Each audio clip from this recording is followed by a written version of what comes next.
Assalamualaikum warahmatullahi wabarakatuh. Nama saya Merlina. Di sini saya akan menjelaskan tentang psikoanalisis struktur kepribadian Sigmund Freud. Psikoanalisis merupakan disiplin ilmu yang dimulai sekitar tahun 1900-an oleh Sigmund Freud. Teori psikoanalisis berhubungan dengan fungsi dan perkembangan mental manusia. Psikoanalisis mengalami proses panjang yaitu selama 3 periode. Periode pertama yaitu pada tahun 1895 sampai 1905. Periode kedua yaitu pada tahun 1895 sampai 1920 dan periode ketiga yaitu pada tahun 1920 sampai 1939. Periode pertama merupakan periode dasar yang kemudian dikembangkan pada periode kedua dan ketiga. Tentu saja, meskipun teori psikoanalisis telah mencapai kesempurnaan, tidak berarti luput dari kritikan-kritikan. Freud mengembangkan sejumlah teori kepribadian. Teori-teori kepribadian yang dikemukakan oleh Freud diantaranya yaitu struktur kepribadian, perkembangan kepribadian, dan dinamika kepribadian. Namun, yang akan dibahas pada penelitian ini yaitu struktur kepribadian. Selanjutnya yaitu Freud membedakan 3 sistem dalam hidup psikis, yaitu id, ego, dan superego.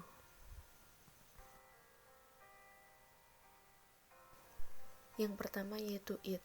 Menurut Freud, id adalah lapisan psikis yang paling mendasar, kawasan di mana eros dan thanatos berkuasa. Di situ terdapat naluri-naluri bawaan dan keinginan-keinginan yang direpresi. Id didorong oleh prinsip kenikmatan yang berusaha untuk memenuhi kepuasan segera dari semua keinginan dan kebutuhan. Jika kepuasan ini tidak terpenuhi, hasilnya adalah kecemasan, gelisah, sakit, ketegangan, dan perasaan lain yang tidak menyenangkan. Freud dalam Rorschach mengatakan ada 2 cara yang dilakukan oleh id dalam memenuhi kebutuhannya untuk meredakan ketegangan yang timbul, yaitu yang pertama, melalui refleks atau reaksi-reaksi otomatis seperti berkedip, bersin, dan sebagainya. Yang kedua yaitu proses primer, seperti misalnya membayangkan makanan pada saat lapar. Sebagai contoh, peningkatan rasa lapar atau haus harus menghasilkan upaya segera untuk makan atau minum. Asmara mengatakan dorongan-dorongan id dapat dipusatkan melalui proses primer yang dapat diperoleh dengan 3 cara, yaitu yang pertama, perbuatan, yaitu sesuatu yang dilakukan atau tindakan seorang bayi yang sedang timbul dorongan primitifnya, misalnya menangis karena ingin menyusu pada ibunya. Yang kedua yaitu fungsi kognitif, yaitu kemampuan individu untuk membayangkan atau mengingat hal-hal yang memuaskan yang pernah dialami atau diperoleh. Yang ketiga yaitu ekspresi dari afek atau emosi. Afek merupakan gejala psikis yang dapat diartikan sebagai ketegangan hebat yang timbul dalam waktu singkat tanpa disadari dengan gejala-gejala yang luar biasa pula. Dengan memperhatikan emosi tertentu, akan terjadi pengurangan terhadap dorongan-dorongan primitif. Menurut Freud, id mencoba menyelesaikan ketegangan melalui proses utama yang melibatkan pembentukan citra mental dari objek yang diinginkan sebagai cara untuk memuaskan kebutuhan. Selanjutnya yaitu ego. Ego adalah komponen kepribadian yang dibawa sejak lahir, tetapi berkembang seiring dengan hubungan individu dengan lingkungan, prinsipnya realitas atau kenyataan. Menurut Freud, ego adalah struktur kepribadian yang berurusan dengan tuntutan realita, prinsip nalar dan pemahaman yang tepat. Ego berusaha menahan tindakan sampai dia memiliki kesempatan untuk memahami realitas secara akurat, memahami apa yang sudah terjadi di situasi yang berupa masa lalu, dan membuat rencana yang realistis di masa depan. Asmara mengatakan ego mempunyai beberapa fungsi, diantaranya yang pertama yaitu menahan menyalurkan dorongan, kedua mengatur desakan dorongan-dorongan yang sampai pada kesadaran, yang ketiga mengarahkan satu perbuatan agar mencapai tujuan yang diterima, yang keempat berpikir logis, dan yang kelima yaitu mempergunakan pengalaman emosi-emosi kecewa sebagai tanda adanya suatu yang salah, yang tidak benar agar kelak dapat dikategorikan dengan hal lain untuk memusatkan apa yang dilakukan sebaik-baiknya. Selanjutnya yaitu superego.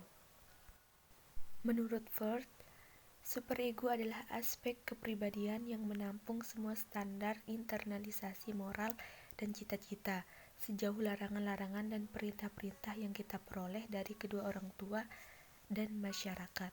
Perasaan benar dan salah. Superego memberikan pedoman untuk membuat penilaian. Fungsinya yang pokok adalah menentukan apakah benar atau salah, pantas atau tidak, susila atau tidak. Dengan demikian, pribadi dapat bertindak sesuai dengan moral masyarakat. Surya Brata menjelaskan fungsi pokok superego yang dapat dilihat dalam hubungannya dengan 3 aspek kepribadian. Yang pertama yaitu merintangi impuls-impuls seksual yang ditentang masyarakat. Yang kedua, mendorong ego untuk lebih mengejar hal-hal yang moralitas daripada realitas. Dan yang ketiga yaitu mengejar kesempurnaan. Selanjutnya yaitu dinamika kepribadian dalam teori Sigmund Freud. Yang pertama yaitu naluri. Menurut konsep Freud, naluri merupakan representasi psikologis bawaan dari eksitasi atau keadaan tegang dan terangsang akibat muncul suatu kebutuhan tubuh. Naluri terbagi menjadi 2, yaitu yang pertama naluri hidup. Naluri kehidupan adalah naluri yang ditujukan kepada pemeliharaan kehidupan manusia sebagai individu maupun spesies. Yang kedua yaitu naluri mati. Naluri kematian adalah naluri yang ditujukan kepada perusakan atau penghancuran atas apa yang telah ada atau organisme atau individu itu sendiri. Selanjutnya yang kedua yaitu kecemasan. Kecemasan adalah variabel penting dari hampir semua teori kepribadian. Freud membagi kecemasan menjadi 3 macam, yaitu kecemasan objektif, kecemasan neurotik, dan kecemasan moral. Yang pertama yaitu kecemasan objektif. Kecemasan objektif merupakan perasaan yang tidak menyenangkan dan tidak spesifik yang mencakup kemungkinan bahaya itu sendiri. Contoh kecemasan objektif yaitu kecemasan menjelang ujian, takut pada seseorang, dan takut pada kegelapan dan sebagainya. Yang kedua yaitu kecemasan neurotik. Kecemasan neurotik adalah rasa cemas akibat bahaya yang tidak diketahui. Perasaan itu berada pada ego tetapi muncul dari dorongan id. Kecemasan neurotik bukanlah ketakutan terhadap insting-insting itu sendiri, namun ketakutan terhadap hukuman yang mungkin terjadi jika suatu insting dipuaskan. Contohnya yaitu seseorang yang bisa saja merasa cemas ketika bertemu dengan dosen, meskipun ia tidak memiliki pengalaman atau mendengar pengalaman yang tidak menyenangkan dengan dosen tersebut. Yang ketiga yaitu kecemasan moral. Kecemasan moral adalah rasa takut terhadap hati nurani sendiri. Kecemasan ini timbul saat seseorang merasa telah melanggar suatu norma di lingkungannya. Saat individu didorong oleh id untuk menunjukkan impuls naluriah yang berlawanan dengan nilai moral, maka superego akan memberontak dan hal ini akan menimbulkan kecemasan moral pada dirinya. Contoh kecemasan moral yaitu mencuri dan berbohong. Selanjutnya yaitu mekanisme pertahanan ego.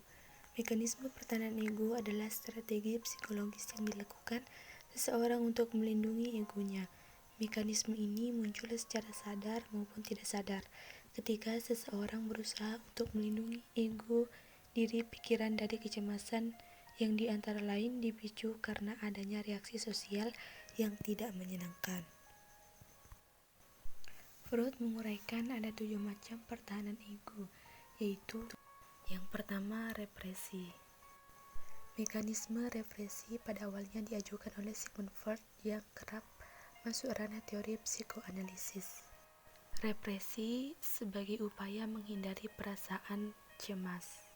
Yang kedua yaitu proyeksi. Proyeksi adalah suatu usaha untuk memproyeksikan atau melemparkan kekurangan diri sendiri kepada orang lain. Jadi, kesalahan dan kekurangan sendiri dipantulkan pada pihak lain. Misalnya, ketika seseorang murid yang mendapatkan nilai buruk, ia mengatakan bahwa gurunya terlalu sentimen pada dirinya. Yang ketiga yaitu rasionalisasi. Rasionalisasi merupakan mekanisme pertahanan yang melibatkan interpretasi ulang perilaku kita untuk membuatnya menjadi lebih rasional dan dapat diterima oleh kita. Yang keempat yaitu pengalihan. Pengalihan adalah pengalihan perasaan tidak senang terhadap suatu objek ke objek lainnya yang lebih memungkinkan. Misal, adanya impuls-impuls agresif yang dapat digantikan sebagai kambing hitam terhadap orang atau benda lainnya, yang mana objek-objek tersebut bukan sebagai sumber frustasi namun lebih aman dijadikan sebagai sasaran. Yang kelima yaitu agresi. Agresi dapat berbentuk langsung dan pengalihan. Agresi langsung adalah agresi yang diungkapkan secara langsung kepada seseorang atau objek yang merupakan sumber frustasi. Sedangkan agresi yang dialihkan adalah apabila seseorang mengalami frustasi namun dapat mengungkapkannya kepada sumber frustasi karena tidak jelas atau tidak tertentu. Yang kelima, sublimasi. Sublimasi adalah penggantian kepuasan, sebab kepuasan terhalang dari hasrat kebutuhan atau keinginan tidak mungkin terlaksana. Ini disebabkan keterbatasan atau ketidakmampuan fisik untuk melakukannya, karena perilaku yang diupayakan untuk mencapai tujuan akan menghadirkan rasa bersalah. Dan yang terakhir yaitu yang ketujuh, regresi. Terdapat dua interpretasi mengenai regresi. Pertama, retrogressive behavior, yaitu perilaku seseorang yang mengalami semacam kemunduran, bertingkah seperti anak kecil dengan tujuan memperoleh rasa aman dan perhatian orang lain. Yang kedua yaitu primitivation, yaitu suatu keadaan di mana individu dewasa bersikap seperti individu yang tidak berbudaya dan kehilangan kontrol sehingga tidak akan sungkan untuk berkelahi. Sekian penjelasan dari saya. Terima kasih. Wassalamualaikum warahmatullahi wabarakatuh.